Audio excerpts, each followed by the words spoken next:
When you change organizations, how did you ensure that you will get the same support that you were getting in your previous organization? In this, When I went for the interview, right, uh, I did mention to him saying, these are my challenges and these are my requirements.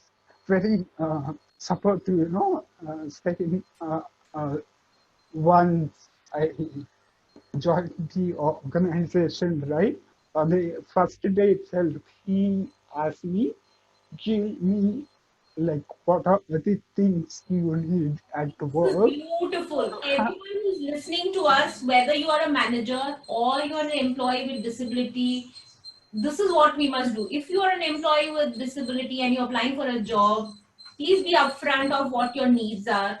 You can make a list of things that you would need. Say, these are the things that I would need, and this is the kind of support I would need, and provide that list to your employer.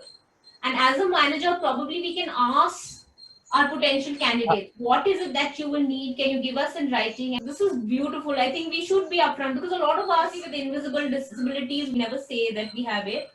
But if we can find the courage and be upfront about it and say, these are my needs, probably I'll be able to do better at work and achieve all that I want to.